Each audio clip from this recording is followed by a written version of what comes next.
no? Kumbaga kasi nun, dinidiscover pa lang namin yung sarili namin. Teenagers ang dami niyo pang kailangan malaman, ang dami niyo pang kailangan i-explore. Yung alam mo, hindi pa ikaw yun. Nag-bloom ka pa lang. Siya ba yung grabe na nakaaway? Ala, ganyan. Hindi siya ganyan. Baka ngayon. Nakuhuli mo lahat. Oo, di ba babae matagal? Hindi. So, hindi. Ano yung, bakit mo siya pinagpalit? Oo nga.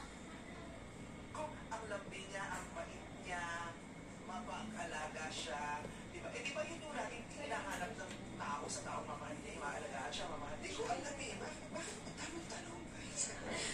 Interview ka pala, di ka ba kasi mo nabuhos, dami ko tuloy tanong. Hindi ko alam, siguro nga, dahil yung sa age, di ba? Pagka may nakikita Kung babalikan ko naman, na mas gusto ko na rin na naghiwalay din kami. Feeling ko hindi kami mag-grow ng ganito. Feeling ko hindi siya mag-work. Parang mas hindi ko siguro mati-discover yung sarili ko. Hindi ako magiging independent. Siguro hindi ko matututunan yung forgiveness kung hindi kami naghiwalay. ano nga ba kinakausap kita, pinakita ng kulino sa utak mo eh. Grabe na, no? Grabe rin naman yung pinagbago ko, no?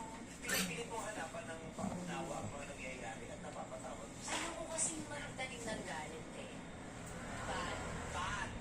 Huwag mo lang tularan, di ba? Yung gusto ko na sanang ulitin. Yes, maganda talaga magbigay ng pagkakataon sa mga tao. Napag-uusapan niyo to, So na po malaman, no? Ay, gender reveal po, di ba? Opo.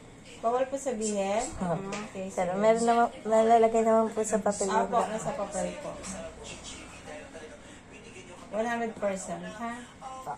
So, ito yung ulo sa taas. So, pero ikot pa yan, ha? Opo. Tapos yan yung body, yan yung heartbeat. Then pa.